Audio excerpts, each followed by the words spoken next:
Hello and welcome to an India Today special broadcast on the missile mayhem in the Ukraine-Russia conflict. I'm Gaurav Sawant. For 34 days and counting, Russia has been raining missiles on Ukraine, on multiple cities. Ukraine is also now being armed and in a bigger way with missiles to strike back.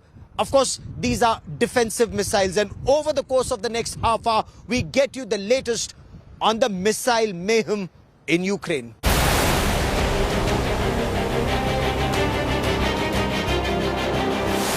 Over the death, destruction and debris in Ukraine, there's one sound that's rising above all. The bone-chilling roar of missiles. Range weapons designed to seek and destroy. From long-range cruise missiles to short-range ballistic missiles,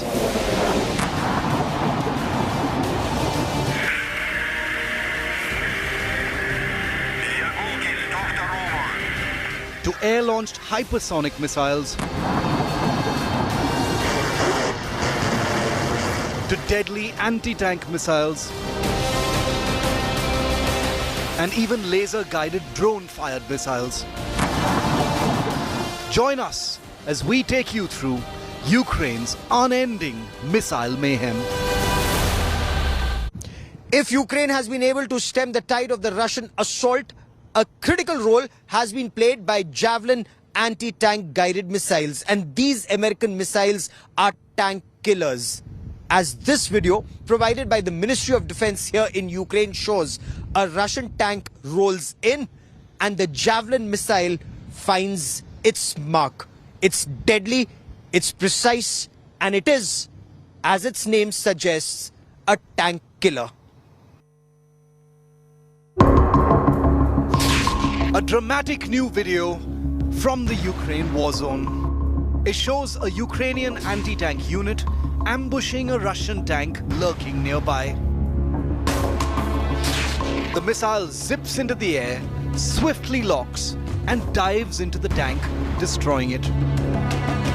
The weapon you see being used here is a US-made Javelin, a lethal NATO-supplied anti-tank missile system that Ukraine is now flooded with.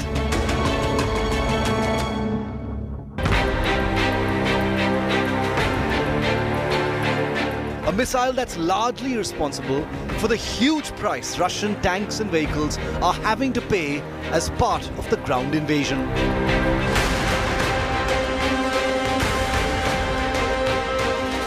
The Javelin is a new generation fire and forget missile that uses automatic infrared guidance that allows the user to seek cover immediately after firing, hugely improving survivability of infantry troops in anti-tank operations.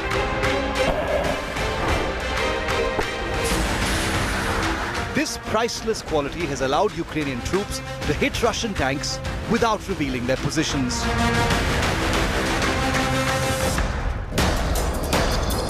Another anti-tank weapon that's allowing the Ukrainians to give Russian armor sleepless nights is the one you see in this clip shot from a window in the besieged eastern city of Mariupol.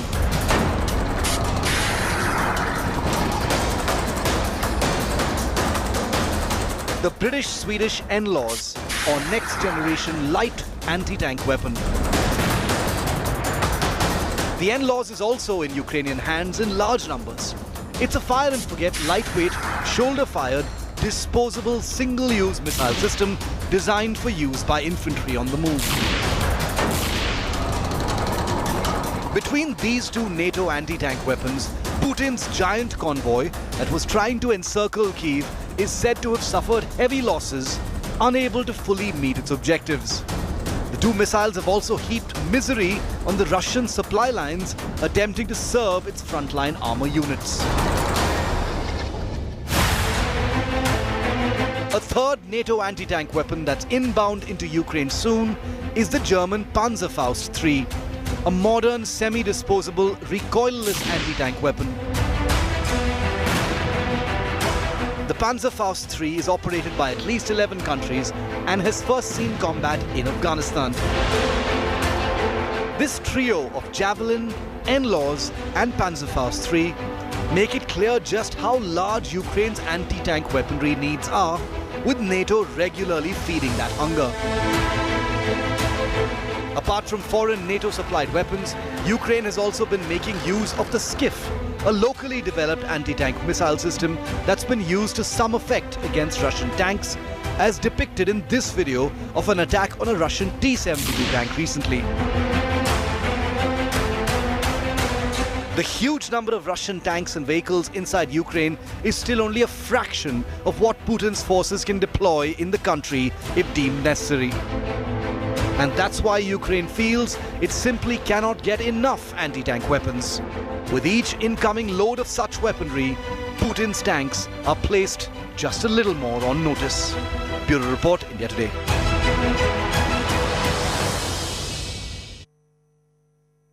Now, along with the Stinger surface-to-air missiles, one missile that is likely to make a very major role and difference in this battle, it's the Starstreak missile provided by the United Kingdom. Now, this Starstreak, again, shoulder-fired, man-portable, it is extremely precise, travels 3 times the speed of sound and is capable of taking down low-flying enemy aircraft or helicopters. As far as the Russians are concerned, the Russian Air Force initially thought it had complete air dominance. It had taken down a large number of Ukrainian air defense systems. But the Stinger surface-to-air missiles initially and the Starstreak, the moment it reaches Ukraine, could well prove to be aircraft killers on ground.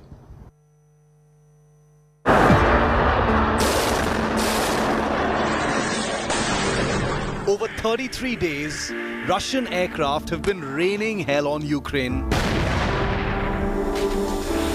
But Russian aircraft have also been facing hell in the country,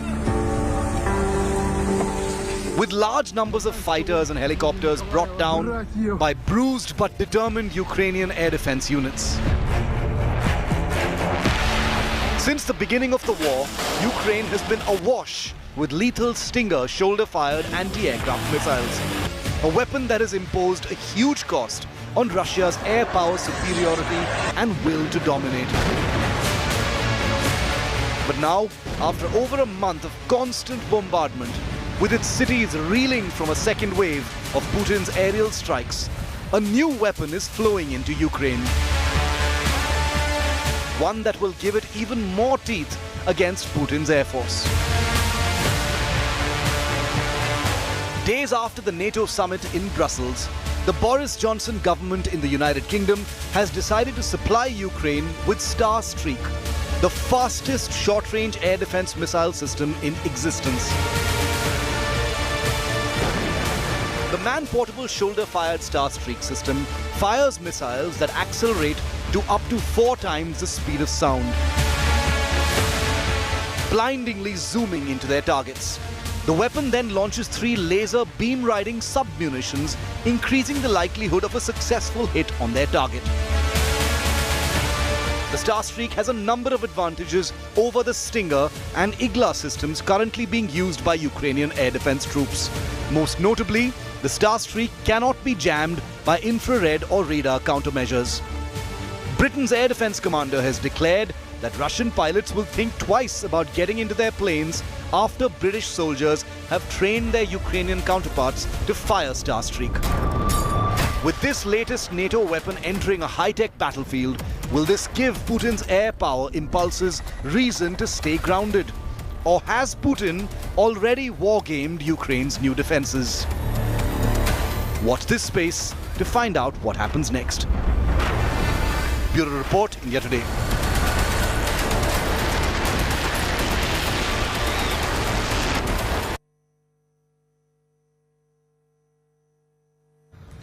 Russia has used the unstoppable dagger. That's right, it's the Kinzhal hypersonic missile. Almost impossible to detect and virtually impossible to stop. Kinzhal hypersonic missile was used to destroy a huge ammunition dump in the Ivano-Franko area in the west of Ukraine. Now, this is a deadly missile. It has been used in the past by Russia in Syria. But this missile, huge, deadly, hypersonic, super fast, almost impossible to stop and used to a devastating impact, as this report tells us more.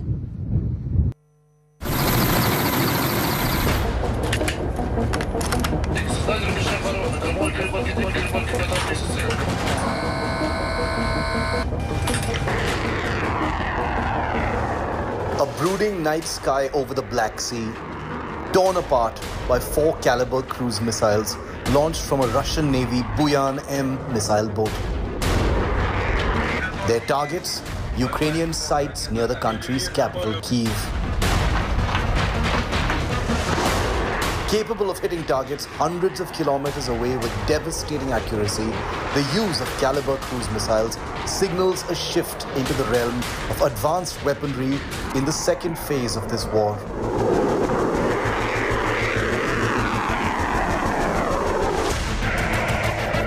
The Russian Ministry of Defense has flaunted this video of the Iskander short-range ballistic missile as well, being used to target a claimed foreign mercenary unit using a Kyiv shopping mall as a reloading base for its rocket units.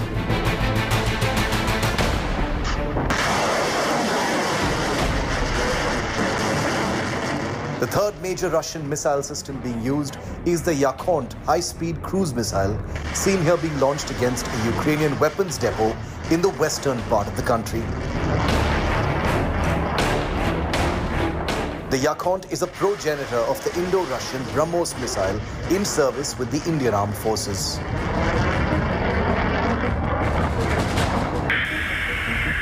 And the missile that Russia has used for the first time in combat, the Kinzhal hypersonic air-launched cruise missile, seen here smashing into a Ukrainian underground weapons depot. The Kinzhal is a nuclear-capable weapon that has of course been used only with conventional warheads in Ukraine.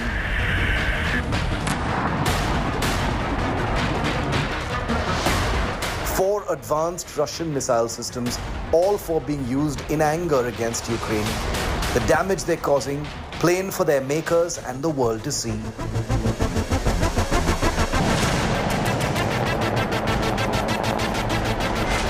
Of course, there's another Russian missile that's on operational alert amidst this Ukrainian crisis.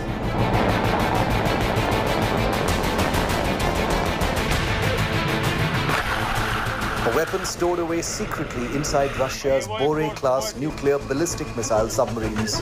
A weapon that will hopefully never be used. The Bulava, a submarine-launched intercontinental range ballistic missile.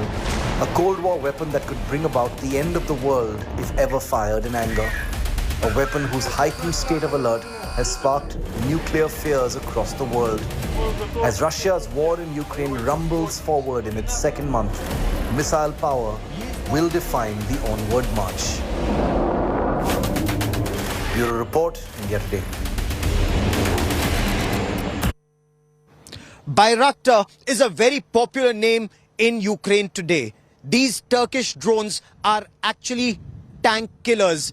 These drones, relatively old unmanned combat aerial vehicles used by Turkey, are actually proving to be tank and convoy killers as far as Russia is concerned. The moment the Russian columns advance, these drones used by Ukraine are destroying the first and the last tank, and then the middle of the column is just trapped, unable to move forward or go back. Ukraine is now in talks to acquire more of these drones, but images and videos of the drones carrying out the devastation in Russian columns have actually gone viral, and several people, even if it's jokingly, are naming their children after these drones.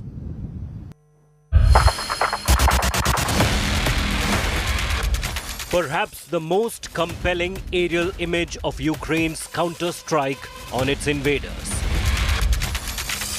Look carefully at these infrared images. What you're looking at is a Russian missile position being struck from the skies by a Ukrainian drone.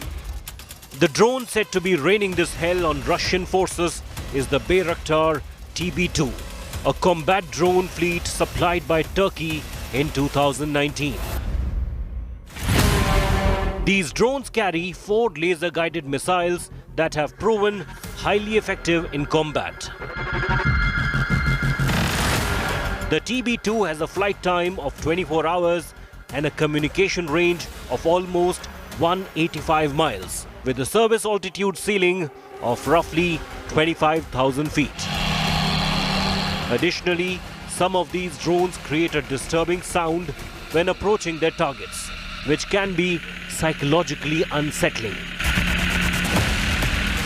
The chief of Ukraine's Air Force, Lieutenant General Mykola Oleshchuk, describes the Bayraktar TB2 drones as life-giving.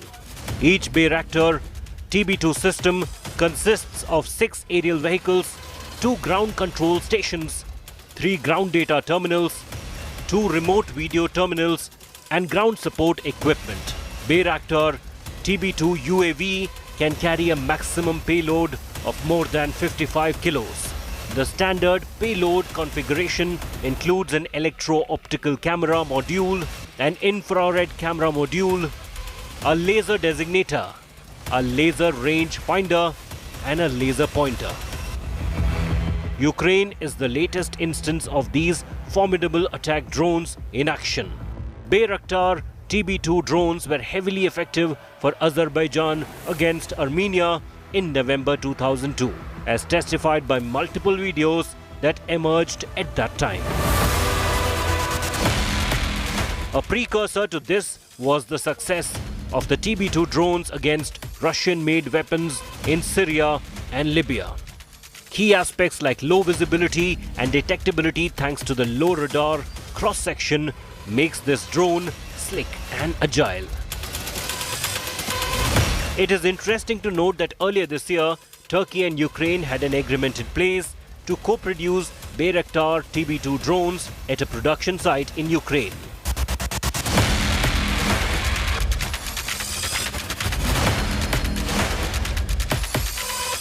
Ukrainian Defense Minister Oleksiy Reznikov told reporters in Kyiv that the co-production compound would also include a training center where Ukrainian pilots would be trained.